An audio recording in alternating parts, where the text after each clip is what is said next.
अस्सलाम वालेकुम बिस्मिल्लाहिर्रहमानिर्रहीम। Welcome back to my channel एमर्स कोचिंग सेंटर। उम्मीद है कि आप तमाम लोग खैरियत से होंगे।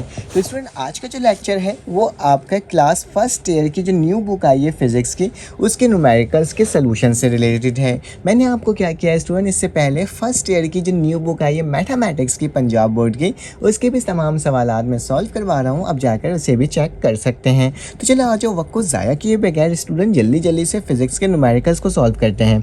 तो स्टूडेंट, मेरे पास जो पहला सवाल है 1.1, उसमें क्या लिखा हुआ है, astronomers usually measure astronomical distance in light year. ठीक है, एस्ट्रोनॉमर जो होते हैं वो यूजली क्या करते हैं, मेजर करते हैं एस्ट्रोनॉमिकल डिस्टेंस को किसके अंदर स्टूडेंट, लाइट ईयर के अंदर। ठीक है, 1 light year is the distance that light travel in 1 year if the speed of light is 3 exponent 8 metre per second.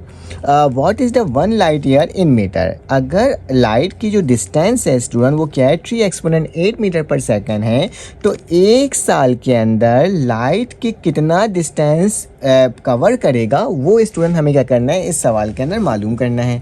तो स्टूडेंट बहुत ही आसान सा सवाल है। सबसे पहले स्टूडेंट आपने क्या करना है, आपने डेटा बना लेना है। ठीक है, तो मैंने क्या करा स्टूडेंट, यहाँ पे डेटा लिख लिया।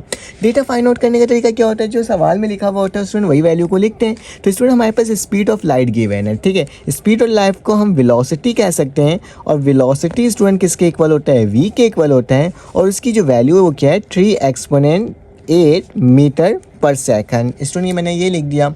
उसके साथ साथ सवाल में 1 ईयर लिखा हुआ है। ठीक है, 1 लाइट ईयर। ठीक है, तो 1 ईयर मतलब टाइम। टाइम जो स्टूडेंट मेरे पास गिवन है वो स्मॉल टी है, और टाइम मेरे पास स्टूडेंट 1 ईयर दिया हुआ है। तो मैंने क्या लिख दिया यहाँ पे, 1 ईयर लिख दिया। लेकिन स्टैंडर्ड यूनिट जो होता है स्टूडेंट, ऐसा यूनिट होता है, उसके अंदर मुझे ईयर के फॉर्म में नहीं लिखना होता है, सेकंड के फॉर्म में लिखना होता है। तो क्या करूँगा, 1 को मल्टीप्लाई कर दूंगा मेरे प्यारे स्टूडेंट किससे, कि साल में कितना दिन होता है स्टूडेंट, 365। और पूरे साल में जो एक दिन के अंदर कितना घंटे होते हैं स्टूडेंट, 24 आवर्स। और 24 आवर के अंदर कितने मिनट होते हैं, एक घंटे के अंदर कितने मिनट होते हैं, 60 मिनट होते हैं। और एक मिनट के अंदर कितने सेकंड होते हैं, 60 सेकंड होते हैं। अगर आप इसको मल्टीप्लाई करोगे तो मेरे पास पूरे एक साल का स्टूडेंट टाइम सेकंड आ जाएगा। ठीक है, तो पूरे एक साल का जो मेरे पास सेकंड निकल करके आ रहा है स्टूडेंट, वो क्या आ रहा है, 3153600 ठीक है, तो ये आपके पास स्टूडेंट वैल्यू आ जाएगी कैलकुलेटर के अंदर। ठीक है, ये मैंने सेकंड में स्टूडेंट्स को फाइंड आउट कर लिया। अब क्या करना होगा, अब मेरे पास जो रिक्वायर्ड है स्टूडेंट, तो मेरे पास जो रिक्वायर्ड है जिससे मुझे फाइंड आउट करना है वो बेसिकली क्या है स्टूडेंट, डिस्टेंस है। डिस्टेंस को फाइंड आउट करना है। ठीक है, तो डी मैंने लिख दिया। एच से भी शो कर सकते हो, डी से भी शो कर सकते हो, उससे कोई मसले की बात स्टूडेंट नहीं है। ठीक है, अब आपने क्या करना होगा स्टूडेंट, इसका सोल्यूशन करना होगा। तो आपने सोल्यूशन करने के बाद सबसे पहले फॉर्मूला लिखना है कि हमें मालूम होता है स्टूडेंट क्या, कि वेलोसिटी बराबर होता है क्या, डिस्टेंस अपॉन टाइम के। अगर मुझे डिस्टेंस निकालना है तो टाइम जाके उधर मल्टीप्लाई हो जाएगा, तो डिस्टेंस मल्टीप्लाई होता है v इंटू टी के। ठीक है, तो स्टूडेंट्स को अगर सॉल्व करना चाहो तो मेरे प्यारे स्टूडेंट क्या करोगे, v की जो वैल्यू होगी वो लिख दोगे, मतलब स्पीड जो है 3 पावर 8। ठीक है, और मल्टीप्लाई करवा दोगे स्टूडेंट किसके साथ, इसको मल्टीप्लाई करवा दोगे जो मेरे पास टाइम था, जो कि क्या है 3153600 जब दोनों को मल्टीप्लाई करवाओगे तो मेरे प्यारे स्टूडेंट मेरे पास डिस्टेंस की वैल्यू क्या आ जाएगी, मेरे पास कैलकुलेटर के अकॉर्डिंग 9.5 एक्सपोनेंट 15 आएगी। ठीक है, मीटर। ठीक है, हो सकता है कि आपके कैलकुलेटर में स्टूडेंट जो वैल्यू है वो डायरेक्ट फर्स्ट डेसिमल के बाद पॉइंट ना आए, कुछ डेसिमल के बाद पॉइंट आ रहा होगा, तो आप उसी को डायरेक्टली क्या करोगे, पॉइंट को शिफ्ट करोगे और ऊपर 15 लिख दोगे जितना आपने शिफ्ट करना होगा। ठीक है, तो स्टूडेंट ये मेरे पास पहला सवाल सॉल्व हो गया। आप इसका स्क्रीनशॉट ले सकते हो। अगर ये आपको वीडियो अच्छी लगी हो तो प्लीज़ कमेंट करके बताओ, ताकि मैं क्या कर सकूँ, आपको इसी तरह से वीडियोज़ बना के देते रहूँ। चलो आ जाए इसका पार्ट नंबर 2 सॉल्व करते हैं। अब इस मेरे पास 1.2 लिखा हुआ आ गया, write the estimated answer of the flowing in standard form. Standard form मतलब आपके पास जो एक्सपोनेंट फॉर्म होता है उसको उस फॉर्म में लिखना होगा। How many second are there in 1 year, जो अभी हमने सॉल्व किया था स्टूडेंट के एक साल के अंदर कितने सेकंड होते हैं आपने ये मालूम करना है। और how many year in 1 second, और एक सेकंड के अंदर कितना ईयर होता है आपने ये मालूम करना है स्टूडेंट। तो सबसे पहले हम क्या करेंगे स्टूडेंट, सोल्यूशन करेंगे। ठीक है, अब सोल्यूशन इसमें ना थोड़ा सा अलग टाइप का है कि 1 सेकंड मतलब कि एक साल के अंदर कितने सेकंड होंगे स्टूडेंट। तो हमें मालूम है कि 1 ईयर जो हमारे पास है उसमें सेकंड कैसे निकालते हैं। ठीक है, कि जो मेरे पास टाइम होगा मैं यहाँ पे लिख देता हूँ 1 एयर है अगर, और इसको मुझे इनटू सेकंड में कन्वर्ट करना है, ठीक है, किस में, सेकंड में कन्वर्ट करना है, तो इसका बहुत आसान तरीका क्या होता है कि आप 1 को मल्टीप्लाई कर दोगे, साल में कितना दिन होता है, 365 होता है, फिर इसको मल्टीप्लाई करोगे, साल में कितना घंटा होता है, 24 घंटे होते हैं, फिर इसको मल्टीप्लाई कर दोगे स्टूडेंट कितना मिनट होता है, तो 60 मिनट होता है, और फिर 1 मिनट के अंदर कितने सेकंड होते हैं, तो 60 सेकंड होते हैं। और जब हम इसको सॉल्व करते हैं स्टूडेंट्स की वैल्यू क्या आती है, 315, ठीक है, 315, अभी हमने यहाँ पे लिखा हुआ भी था कि आपने अगर याद हो 315360, ठीक है, तो वही मैं क्या करूँगा यहाँ पे लिख दूँगा स्टूडेंट, ठीक है, तो 3600 एंड 0, ठीक है, तो ये मैंने स्टूडेंट क्या कर दिया, आपके सामने वाली वैल्यू को लिख दिया। अब क्या करना होगा, अब ना बुक के स्टैंडर्ड फॉर्म में लिखना है स्टूडेंट। स्टैंडर्ड फॉर्म में लिखने का तरीका क्या होता है, पॉइंट यहाँ पे है ना, अब इसको पॉइंट को शिफ्ट करो, जब पॉइंट कहीं नहीं तो लास्ट में होता है, तो उसको शिफ्ट करते हैं 1 2 3 4 5 6 7, तो मैं इसको लिख सकता हूँ स्टूडेंट 3.15, ठीक है, एक्सपोनेंट 7, ठीक है, इसको इस फॉर्म में लिखा स्टूडेंट जा सकता है, लेकिन बुक के अंदर स्टूडेंट 3.2 लिखा हुआ है, तो उन्होंने इसको अप्रॉक्सीमेट बोल दिया 3.15 को 3.20 एक्सपोनेंट 7। अगर आप ये भी लिखते हो तो स्टूडेंट आपके पास ये करेक्ट आंसर है, ठीक है, ये पार्ट नंबर ए सॉल्व हो गया।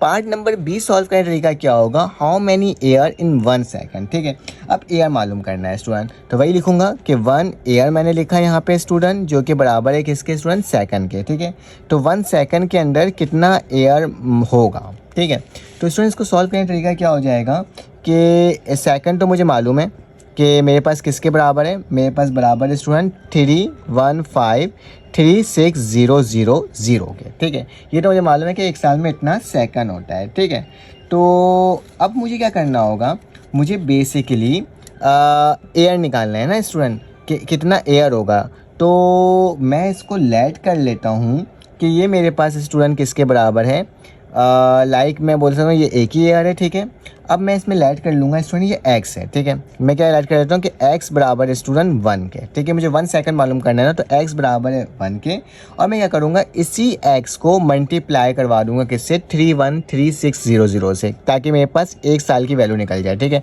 तो x मल्टीप्लाई बाय 3153600 बराबर स्टूडेंट 1 सेकंड के, ठीक है, अब मुझे x की वैल्यू निकालना है, तो जाके इसको इससे मल्टीप्लाई डिवाइड करवा दो, तो x बराबर हो जाएगा स्टूडेंट 1 डिवाइडेड बाय कोई भी बड़े वैल्यू जो छोटी वैल्यू की तरफ जाते हैं ना हम डिवाइड करते हैं, ठीक है, 313600, ठीक है, अब जो भी वैल्यू आएगी ना स्टूडेंट वो एयर की आ जाएगी, ठीक है, अब कैसे हो जाएगा स्टूडेंट, मैंने क्या किया, मैंने इसको डिवाइड करवा देना है, ठीक है, जैसे ही मैं स्टूडेंट इसको डिवाइड करवाऊंगा तो मेरे पास जो इसकी वैल्यू आएगी ना वो क्या आएगी, क्योंकि मुझे मालूम है इसकी वैल्यू अभी मैंने कैलकुलेट किया था कि 3.15 था, ठीक है, तो मैं 1 ओवर, क्योंकि बुक के अकॉर्डिंग करना है तो आप क्या कर सकते हो स्टूडेंट, इसको बुक के अकॉर्डिंग 3.2 एक्सपोनेंट 7 लिख दो, ठीक है, मैंने बुक के अकॉर्डिंग क्या कर दिया, इसको इस तरह से लिख दिया, ठीक है, अब क्या करोगे, इसको उठा के ऊपर ले आओ, ठीक है, तो स्टूडेंट जब भी हम इसको ऊपर लेकर आते हैं, ठीक है, तो मेरे पास क्या होता है स्टूडेंट, अगर मैं जब भी इसको ऊपर लेकर आता हूँ जो पावर जो होता है वो नेगेटिव में चेंज हो जाता है, तो x की वैल्यू क्या हो जाएगी स्टूडेंट, 3.2 एक्सपोनेंट -7। अब स्टूडेंट याद रखना, आप बोलोगे सर आपने 2 लिख दिया 15 नहीं लिखा, 15 भी लिख सकते हो, कोई मसले की बात नहीं है, ठीक है, अब क्या करोगे स्टूडेंट, इस पॉइंट को इधर लेके जाओगे, ठीक है, क्योंकि बुक में 0 पॉइंट करके लिखा हुआ है, ठीक है, किस में लिखा हुआ है, 0 पॉइंट करके लिखा हुआ है, तो मैं क्या करता हूँ इसको इक्वल टू के बाद ले आता हूँ, तो मेरे पास क्या हो जाएगा कि x बराबर है स्टूडेंट किसके, 0.3, जब पॉइंट एक इधर जाएगा तो यहाँ पे एक इजाफा होगा, मतलब एक कमी होगी, ठीक है, तो एक्सपोनेंट क्या हो जाएगा -8, ठीक है, तो स्टूडेंट ये मेरे पास क्या होगा, इस सवाल का जवाब होगा, जो कि मैंने आपके सामने फाइंड आउट करके दिखा दिया, एक पार्ट ये है और स्टूडेंट एक पार्ट ये है, ठीक है, अब अकॉर्डिंग टू आपने करना है, बुक में अगर 1 लिखा हुआ है तो 3.15 करके कर लो, तो बात एक ही है स्टूडेंट, इससे कोई फ़र्क नहीं पड़ेगा, क्योंकि मेरे अकॉर्डिंग मेरे कैलकुलेटर में 3.15 आ रहा है, ठीक है, तो चलो आज जो नेक्स्ट क्वेश्चन करते हैं, इसका क्वेश्चन नंबर 2, जब तक आप इसका स्क्रीनशॉट ले सकते हो। अब स्टूडेंट मेरे पास 1.3 आ गया, स्टूडेंट इसमें क्या लिखा हुआ है, the length and the width of the rectangular plate are measure to be 18.3 centimeter and 14.60 centimeter respectively. Find the area of the plate and state the answer to the correct number of significant figure, मतलब हमें round of करके इसकी values को find out करके बताना है। Student सबसे पहले तो मैं एक रेक्टेंगुलर प्लेट बना लेता हूँ। स्टूडेंट इस तरह से एक रेक्टेंगुलर प्लेट है जिसकी एक की वैल्यू स्टूडेंट क्या है 18.3 है और दूसरे की वैल्यू क्या है स्टूडेंट 14.60 है। ठीक है, तो ये मैंने आपके सामने लिख दिया। तो स्टूडेंट डेटा बनाएंगे और डेटा में लिखेंगे कि एक की जो लेंथ है स्टूडेंट हमारे पास वो किसके बराबर है, जिसको मैं एल से शो कर रहा हूँ, वो 18.3 सेंटीमीटर के इक्वल है, जबकि एक मेरे पास विड्थ है जो कि स्टूडेंट किसके बराबर है W, जो कि मेरे पास किसके बराबर है 14.60 सेंटीमीटर के। ठीक है, तो ये तो मैंने आपके सामने लिख दिया। सवाल में बोला गया है फाइंड द एरिया, आपने क्या निकालना है एरिया, तो मैं यहाँ पे लिखूंगा रिक्वायर्ड। ठीक है स्टूडेंट, क्या मेरे पास रिक्वायर्ड होगा, रिक्वायर्ड में क्या आ जाएगा एरिया। तो मेरे प्यारे स्टूडेंट एरिया को मुझे फाइंड आउट करना है। अब एरिया फाइंड आउट करना तो बहुत आसान तरीका है कि एरिया बराबर होता है स्टूडेंट किसके, जो मेरे पास एल है और वेट है उसको मल्टीप्लाई कर दो तो मेरे पास एरिया की वैल्यू निकल जाएगी। तो मेरे पास क्या था 18.3 मल्टीप्लाई बाय 14.60। जब स्टूडेंट इसको आप मल्टीप्लाई करोगे तो तुम्हारे पास इसकी जो वैल्यू है स्टूडेंट वो क्या आ जाएगी 267.18 सेंटीमीटर का स्क्वायर, क्योंकि एरिया जब सेंटीमीटर से मल्टीप्लाई होता है तो स्क्वायर बन जाता है। ठीक है स्टूडेंट, ये मैंने आपके सामने लिखा। अब राउंड ऑफ करना है स्टूडेंट, ये मेरे पास वैल्यू छोटी वैल्यू है तो इसको राउंड ऑफ करके लिखना होगा। तो इसको लिखने का तरीका क्या होगा 267 सेंटीमीटर स्क्वायर। तो दिस इज़ योर आंसर। तो इसका आप स्टूडेंट स्क्रीनशॉट ले सकते हो। हमने इसको भी सॉल्व कर लिया। चलो आज इसका नेक्स्ट पार्ट करते हैं। अब स्टूडेंट 1.4 आ गई, बहुत सवाल आसान से लिखा है। Find the sum of the masses given in kg up to appropriate precision. ठीक है, आपने क्या करना है इसका सम मालूम करना है जो 4 वैल्यू लिखी हुई है स्टूडेंट। तो सबसे पहले जो सबसे बड़ी वैल्यू है स्टूडेंट उसको लिख दो, 13.9 है, मैंने इसको लिख दिया। फिर उसके बाद उससे जो बड़ी वैल्यू है उससे जो छोटी वैल्यू वो कौन सी स्टूडेंट 3.19, तो मैंने 3 वहीं पे लिखा, पॉइंट के नीचे पॉइंट लिखा और 1 लिखा स्टूडेंट और 9 लिख दिया और साथ में 7 लिख दिया। ठीक है स्टूडेंट, उसके बाद वैल्यू कौन सी है स्टूडेंट, ये वाली वैल्यू आई थिंक सो उससे छोटी है। ठीक है, तो मेरे पास क्या हो जाएगा 3.28। ठीक है, और उसके बाद क्या हो जाएगा स्टूडेंट जो सबसे छोटी वैल्यू वो क्या है 0.0। ठीक है, तो यहाँ पे लिखूंगा 0.068। ठीक है, तो इस तरीके से स्टूडेंट मैंने इसकी वैल्यूज़ को क्या लिख दिया आपके सामने लिख करके दिखा दिया है स्टूडेंट। अब क्या करोगे, जहाँ जहाँ आपके पास खाली स्पेस है वहाँ पे 0 लिख दो, उससे कोई फ़र्क नहीं पड़ता। अब इसे स्टूडेंट हमें क्या करना है प्लस करना है। तो 7 + 8 कितना होता है स्टूडेंट, 7 + 8 15 होता है। ठीक है, तो ये 5 यहाँ पे आएगा और 1 यहाँ आ जाएगा। 1 + 9 कितना होता है 10, 10 + 8 क्या होता है 18 और 18 + 6 जो होता है स्टूडेंट वो कितना होता है 24। तो 4 यहाँ आ जाएगा स्टूडेंट और 2 मेरे पास यहाँ चले आएगा। ठीक है, 1 + 9 10 होता है, 10 + 2 12 होता है, 12 + 2 14 होता है स्टूडेंट। तो क्या आ जाएगा दोबारा से 14 हो जाएगा, 4 यहाँ आ जाएगा, 1 यहाँ आ जाएगा, पॉइंट के नीचे पॉइंट लगा दोगे तो ये 9 और ये 10 हो जाएगा। तो स्टूडेंट यहाँ पे 0 लगेगा और यहाँ पे 1 आ जाएगा। तो 1 + 1 क्या होता है 2 होता है। तो स्टूडेंट जो आंसर आएगा वो मेरे पास क्या आएगा 20.445। तो स्टूडेंट देखो कितना आसान तरीके से सॉल्व हो गया। चलो आज इसका नेक्स्ट पार्ट करते हैं। अब स्टूडेंट मेरे पास क्वेश्चन नंबर 5 है। इसमें क्या लिखा हुआ है, इसमें ये लिखा हुआ है the diameter and the length of the matter of the cylinder measure with the help of vernier caliper of at least count 0.1 centimeter are 1.22 centimeter and 5.3 centimeter respectively. ठीक है, हमारे पास डायमीटर लेंथ और जो दिया हुआ है वो क्या दिया हुआ है स्टूडेंट 0.01, एक 1.2 सेंटीमीटर, एक 5.3 centimeter respectively. Calculate the volume and uncertainty in it. ठीक है, तो स्टूडेंट सबसे पहले डायमीटर जो दिया हुआ है 1.22 सेंटीमीटर है, जबकि लेंथ दिया हुआ है वो स्टूडेंट क्या है 5.35 है, जबकि लीस्ट काउंट ऑफ अनसर्टेनिटी कितना गिवन है स्टूडेंट 0.01 सेंटीमीटर। ठीक है, ये 3 वैल्यूज़ मेरे पास गिवन थी, मैं तीनों वैल्यूज़ अपने डेटा में बना दिया। ठीक है, अब सर मेरे पास जो सवाल है वॉल्यूम ऑफ द सिलेंडर हमें फाइंड आउट करना है। तो वॉल्यूम ऑफ द सिलेंडर का जो फार्मूला होता है वो क्या होता है V = वॉल्यूम = पाई। ये रेडियस को मैंने कन्वर्ट करना तो मैं डायमीटर डिवाइडेड बाय 2 लिख दिया। ठीक है, इसका स्क्वायर और L। ठीक है, पाई की वैल्यू 3.14 होता है, डायमीटर की वैल्यू 1.22 था और 2 डिवाइडेड बाय इसका होल स्क्वायर और L की वैल्यू 5.35 है। ठीक है स्टूडेंट, 2 का स्क्वायर क्या होता है 1.4884 और ये 5.35 वैसे होगा, 2 का स्क्वायर 4 होता है स्टूडेंट। ठीक है, ये मैंने आपके सामने लिख दिया। अब क्या करना होगा स्टूडेंट, अब स्टूडेंट आपने इसको मल्टीप्लाई करना होगा, ठीक है। जैसे ही आप इसको मल्टीप्लाई करोगे तो तुम्हारे पास वैल्यू आएगी 25.016 और 4 से डिवाइड। जब इसको डिवाइड करोगे तो इसकी वैल्यू क्या आ जाएगी स्टूडेंट, v बराबर हो जाएगा 6.254 सेंटीमीटर क्यूब, ठीक है। अब ये मेरे पास वॉल्यूम तो निकल गया, ठीक है। अब स्टूडेंट मेरे पास क्या होगा, कैलकुलेट द अनसर्टेनिटी। अनसर्टेनिटी का फॉर्मूला क्या होता है, डेल्टा v अपॉन v बराबर होता है 2 delta d upon d plus delta L upon L, ठीक है। तो डेल्टा वी तो वैसे उतर जाएगा, 6.25 की वैल्यू बेटा वी की वॉल्यूम की वैल्यू गिवन थी, 2 लिखा। डेल्टा डी की वैल्यू स्टूडेंट 0.01 थी क्योंकि जो अनसर्टेनिटी गिवन था, और डी की जो वैल्यू थी, डायमीटर की जो वैल्यू थी वो क्या थी 1.22 सेंटीमीटर। डेल्टा एल भी स्टूडेंट मेरे पास 0.01, अनसर्टेनिटी की वैल्यू दोनों की यही थी, और एल की वैल्यू को 5.35। बेटा इसको डिवाइड करेंगे तो मेरे पास ये वैल्यू आएगी, इसको डिवाइड करेंगे तो ये वैल्यू आएगी, इसको जब मल्टीप्लाई करेंगे इससे और प्लस करेंगे तो 0.0183 आ जाएगी।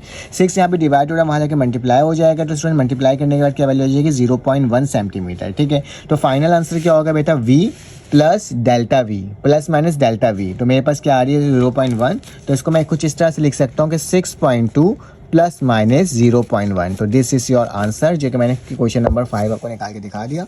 आप स्टूडेंट क्या कर सकते हो, स्क्रीनशॉट ले सकते हो। चलो आज इसका नेक्स्ट क्वेश्चन करते हैं। अब इसमें मेरे पास 1.6 है, इसमें लिखा हुआ है show that the expression v f square minus v i is equal to a s is dimensionally correct, ठीक है। इसको डायमेंशनली करेक्ट बताना है स्टूडेंट, तो सबसे पहले तो मुझे कुछ चीज़ें पता होनी चाहिए कि सबकी वैल्यूज़ क्या होती है, ठीक है। तो स्टूडेंट सबसे पहले तो मेरे पास जो गिवन है इसे लिख लेते हैं, ठीक है, कि 2as, ठीक है। सबसे पहले तो मुझे मालूम चाहिए वेलोसिटी जब होती है स्टूडेंट तो उसका फार्मूला क्या होता है, मीटर पर सेकंड होता है, ठीक है, मीटर पर सेकंड होता है। अगर मैं देखूं इसके डायमेंशन निकालने की कोशिश करूं तो m का डायमेंशन क्या होता है स्टूडेंट, l होता है, ठीक है। और मेरे पास s का डायमेंशन क्या होता है स्टूडेंट, जो मेरे पास t होता है, ठीक है। s का डायमेंशन क्या होता है, t होता है, ठीक है। अगर मैं इसको एक साथ लिखना चाहूँ तो इसको ऊपर ले जाता हूँ स्टूडेंट, तो v का डायमेंशन क्या हो जाएगा स्टूडेंट, कि मेरे पास इस तरीके से मैंने एक बॉक्स बनाया, ठीक है, और l लिखा, टी लिखा, जब ये ऊपर जाएगा तो माइनस का 1 हो जाएगा, ठीक है। तो ये मेरे पास डायमेंशन होता है स्टूडेंट किसका, वी का, ठीक है। उसी की तरह स्टूडेंट अगर मुझे एक्सेलरेशन निकालना है तो एक्सेलरेशन का क्या होता है, मीटर पर सेकंड का स्क्वायर होता है। तो जाहिर से बात है स्क्वायर तो टी की पावर 2 हो जाएगी, ये ऊपर जाएगी क्या हो जाएगा स्टूडेंट, -2 जाएगी। तो मेरे पास एल टी -2 हो जाएगा, ठीक है। एक वैल्यू ये आ गई, ठीक है। और उसके अंदर क्या लिखा हुआ है, वी एफ हो गया, वी आई हो गया, दोनों वेलोसिटी है। ए और एस मेरे पास क्या होता है स्टूडेंट, डिस्टेंस होता है। तो चलो आ जाओ इसकी वैल्यू लिखते हैं स्टूडेंट आप, कि v f square minus v i square बराबर है स्टूडेंट किसके, अगर देखा जाए तो ये मेरे पास बराबर है 2as के, ठीक है। अब मैं इसमें से एक एक करके स्टूडेंट इसकी वैल्यूज़ को लिखूंगा और देखूंगा मेरे पास किसके बराबर आ रहा है। तो वी एफ की वैल्यू मतलब जो v की वैल्यू है वही मेरे पास वी एफ की वैल्यू है, ठीक है। तो v की वैल्यू क्या है, एल टी -1, ठीक है। तो क्या लिखूंगा स्टूडेंट, एल टी -1 और इसके ऊपर स्टूडेंट क्या लग जाएगा, स्क्वायर लग जाएगा। तो मैंने क्या लगा दिया, स्क्वायर लगा दिया, ठीक है स्टूडेंट।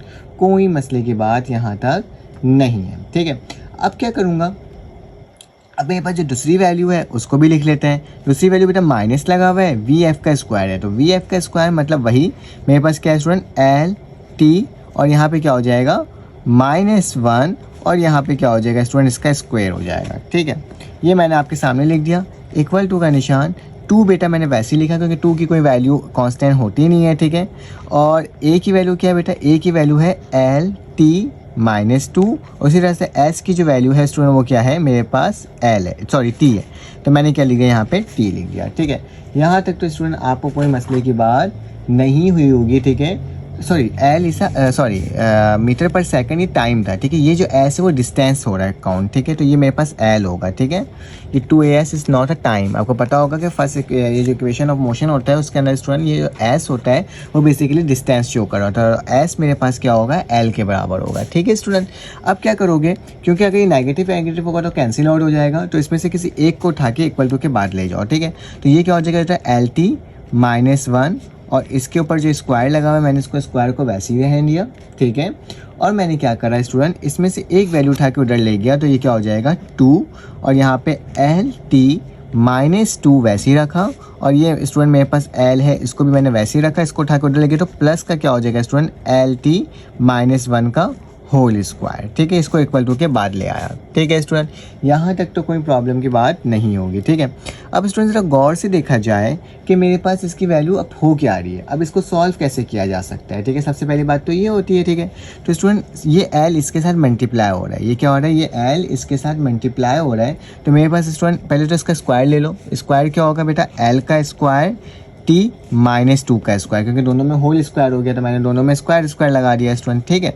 अब यहाँ पे क्या करोगे, ये 2 वैसे ही रहा, ये एल लिखा वैसी, अच्छा एल को एल से मल्टीप्लाई कर तो एल का स्क्वायर हो जाएगा और बेटा यहाँ पे टी माइनस क्या हो जाएगा 2 हो जाएगा, ठीक है। उसी तरह से अगर इसको लिखूँ तो स्टूडेंट क्या हो जाएगा, एल का स्क्वायर हो जाएगा और यहाँ पे जो जाएगा टी -2 हो जाएगा, ठीक है स्टूडेंट। देखो दोनों सेम वैल्यू, यहाँ पे 1 छुपा है, दोनों को प्लस कर लो तो मेरे पास क्या हो जाएगा, एल का स्क्वायर टी -2 और यहाँ पे स्टूडेंट क्या हो जाएगा 2 + 1 किसके बराबर है 3 और यहाँ पे क्या हो जाएगा स्टूडेंट एल का स्क्वायर टी -2। अब देखो हमारे पास कांस्टेंट मायने नहीं रखता कभी भी डायमेंशन में, तो कांस्टेंट को हटा दो तो क्या हो जाएगा एल स्क्वायर टी -2। उसी तरह से स्टूडेंट यहाँ पे क्या हो जाएगा एल स्क्वायर टी -2 डैश में, ये डायमेंशनली प्रूफ हो गया, दोनों के वैल्यू सेम आ गए स्टूडेंट, तो ये मेरे पास क्या हो जाएगा आंसर हो जाएगा, ठीक है। तो इसका आप स्क्रीनशॉट ले लो। चलो आज इसका नेक्स्ट पार्ट करते हैं। अब स्टूडेंट्स में ये लिखा हुआ है कि ई एम सी स्क्वायर को डायमेंशनली करेक्ट बताना है, ठीक है स्टूडेंट। तो ये अब कैसे होगा ये मैं बता देता हूँ कि सबसे पहले आप ई लिखोगे और एम सी स्क्वायर लिखोगे, ठीक है। ये मैंने आपके सामने क्या कर दिया स्टूडेंट, लिख करके क्या कर दिया दिखा दिया। अब क्या करना है, इसको सॉल्व करना है। तो स्टूडेंट इसको सॉल्व करने का तरीका है क्या, ठीक है। तो सबसे पहले पता होना चाहिए कि जो एनर्जी होती है उसकी यूनिट क्या होती है, जूल होती है, ठीक है।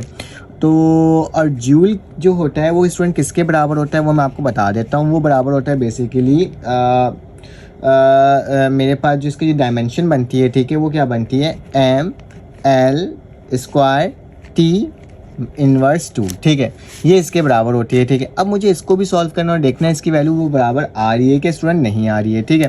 तो स्टूडेंट अगर इसको देखा जाए तो ये मेरे पास एम है, तो एम का डायमेंशन क्या होता है स्टूडेंट, आपको पता ही होगा एम है, ठीक है। एम का डायमेंशन एल होता है, सॉरी एम का डायमेंशन क्या होता है स्टूडेंट, मेरे पास एल होता है, ठीक है, क्योंकि लाइन मीटर को शो कर रहा होता है, ठीक है।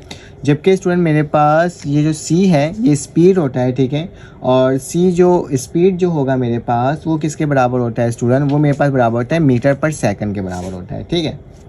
क्या अब इसमें मेरे पास जो नेक्स्ट क्वेश्चन लिखा हुआ है 7.7, इसमें लिखा हुआ है कि ई एम सी स्क्वायर आपने ये बताना है डायमेंशनली करेक्ट है कि नहीं है, ठीक है। तो याद रखना स्टूडेंट जो ई है मेरे पास वो किसके बराबर, एनर्जी, और एनर्जी बराबर होता है स्टूडेंट किसके, जूल के बराबर होता है, ठीक है।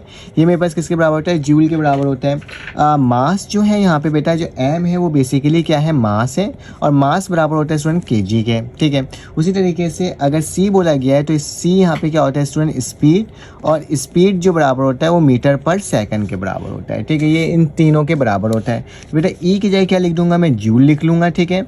एम की जगह क्या लिख दूंगा स्टूडेंट, मैं केजी लिख दूंगा, ठीक है। और जबकि सी की जगह क्या लिख दूंगा बेटा, मीटर पर सेकंड का होल स्क्वायर, ठीक है। इसके तरह से मैंने आपके सामने स्टूडेंट इसको लिख करके दिखा दिया। अब बेसिकली क्या होगा स्टूडेंट कि मेरे पास जो केजी होता है वो डायमेंशनली क्या होता है स्टूडेंट, जो केजी होता है वो डायमेंशनली एम के बराबर होता है, ठीक है। जो मेरे पास मास होता है वो स्टूडेंट किसके बराबर होता है, एल के बराबर होता है। और जो मेरे पास एस होता है मतलब टाइम जो होता है वो टी के बराबर होता है, ठीक है। तो मुझे इसकी जगह वो वैल्यू लिख देना, और केजी की जगह क्या लिख दूंगा बेटा, मैं एम लिख दूंगा, ठीक है। मैंने एम लिख दिया। मास की जगह क्या आ जाएगा स्टूडेंट, एल आ जाएगा, ठीक है, और एल के ऊपर स्क्वायर लग गया। जबकि एस की जगह क्या आ जाएगा बेटा, टी आ जाएगा, तो टी के ऊपर भी क्या लग जाएगा, स्क्वायर। इसको उठा के ऊपर ले जाओ तो मेरे पास क्या हो जाएगा स्टूडेंट कि एम एल टी -2। तो स्टूडेंट यही वैल्यू मेरे पास क्या आती है, जूल की आती है। तो ये डायमेंशनली क्या हो जाए स्टूडेंट, करेक्ट हो जाएगा। इसका आंसर हमने क्या देखो फाइंड आउट कर लिया। चलो आज इसका नेक्स्ट पार्ट करते हैं। स्टूडेंट हमारे पास जो ये सवाल लिखा हुआ है इसमें क्या लिखा हुआ है कि आपने डायमेंशनली सिंपल पेंडुलम की क्या करना है स्टूडेंट, वैल्यू को फाइंड आउट करना है। स्टूडेंट जो हमारे पास जो जनरल इक्वेशन होती है वो किसके बराबर होता है कि टी बराबर होता है student k is a constant L G M, ठीक है। एल के ऊपर ए, जी के ऊपर बी और एम के ऊपर सी। स्टूडेंट अब याद रखना के जो होता है वो कांस्टेंट होता है, ठीक है। एल जो होता है उसकी जो डायमेंशन होती है स्टूडेंट लैंड, और लैंड की डायमेंशन स्टूडेंट एल ही होती है, ठीक है। जी से ग्रेविटी, और ग्रेविटी से एक्सेलरेशन का अगर हम देखा जाए तो उस तरह से होता है, तो इसकी जो वैल्यू होती है स्टूडेंट वो क्या होती है LT-2, ठीक है। उसी तरह से m जो है स्टूडेंट वो मास होता है और मास की डायमेंशन क्या होता है m होता है स्टूडेंट, ठीक है। तो इन तमाम वैल्यूज़ को लिख लेते हैं स्टूडेंट यहाँ पे। तो t मैंने वैसे ही लिखा, k इज अ कांस्टेंट, तो इसको निगलेक्ट कर देंगे। l की वैल्यू क्या होती है स्टूडेंट, l ही होती है, तो मैंने यहाँ पे क्या लिखा, l ही लिखा और उसके ऊपर पावर a लगा दिया, ठीक है। g इज अ ग्रेविटी, तो स्टूडेंट क्या करूँगा मैं यहाँ पे ब्रैकेट लगा करके LT-2 और स्टूडेंट इसके ऊपर क्या लगा दूंगा, ऊपर b लगा दूंगा, ठीक है। जबकि m जो है स्टूडेंट वो m के बराबर होता है कैपिटल, और उसके ऊपर क्या लग गया स्टूडेंट c लगा दिया, ठीक है। यहाँ तक तो कोई प्रॉब्लम की बात स्टूडेंट नहीं होगी, ठीक है। अब t मैंने वैसे लिखा, इसको l को इससे मल्टीप्लाई करोगे स्टूडेंट, तो पहले तो इसका उसको सॉल्व कर लेते हैं, ब्रैकेट को ओपन कर लेते हैं कि b को इससे करोगे तो क्या हो जाएगा स्टूडेंट, l b हो जाएगा और ये a है, ठीक है। उसी तरह से ये इसके साथ मल्टीप्लाई होगा तो स्टूडेंट क्या होगा t-2b, ठीक है। और यहाँ पे क्या हो जाएगा m की पावर c। अब बेटा l को इससे मल्टीप्लाई कर दो तो मेरे पास क्या हो जाएगा, l को अगर इससे करोगे तो बेस सेम पावर ऐड, तो l a प्लस क्या हो जाएगा स्टूडेंट b हो जाएगा, और t तो इसके साथ मल्टीप्लाई हो रहा है, t-2b वैसी रहेगा और m की पावर c वैसी रहेगा, ठीक है। अब स्टूडेंट मुझे इक्वल टू के बाद ना जो टर्म है उसको एक दूसरे के इक्वल बनाना है, तो यहाँ पे किस चीज़ की कमी है स्टूडेंट, एक l की कमी है और एक m की कमी है, ठीक है। तो मैं यहाँ पे क्या करूँगा, ऐड करवा दूंगा स्टूडेंट किसको, m की पावर o और l की पावर 0, m की पावर 0 l की पावर 0 ऐड करवा दूंगा किस साइड, लेफ्ट साइड, ठीक है। क्यों करवा रहा हूँ, क्योंकि इससे कोई फ़र्क नहीं पड़ेगा, क्योंकि l की पावर 0 m की पावर 0 1 ही होता है, तो इसको कोई फ़र्क नहीं पड़ेगा स्टूडेंट। तो क्या लिखता हूँ, l की पावर 0 लिखता हूँ, l के बाद स्टूडेंट t है तो मैं यहाँ पे t लिख देता हूँ, ठीक है। फिर t के बाद क्या स्टूडेंट m है, तो मैं क्या लिखूँगा m की पावर 0 बराबर स्टूडेंट किसके, l की पावर a प्लस b, जबकि स्टूडेंट t की पावर -2b, जबकि m की पावर c, ठीक है स्टूडेंट। मैंने इसको कुछ इस तरीके से आपके सामने शो करके दिखा दिया। अब स्टूडेंट क्या करना होगा, अब मुझे ना एक एक करके ना इसकी वैल्यूज़ को फाइंड आउट करना होगा। अगर m निकालना है, l निकालना है, तो कैसे निकाला जा सकता है स्टूडेंट, ठीक है। तो बेसिकली अगर देखा जाए कि L किसके बराबर है स्टूडेंट, L के, तो ये दोनों एक दूसरे के इक्वल है ना, बाय इक्वेशन इक्वेटिंग के बराबर क्या होगा, L की पावर 0 बराबर हो जाएगा स्टूडेंट L की पावर a प्लस b, ठीक है। तो 0 बराबर हो जाएगा स्टूडेंट किसके, a प्लस b।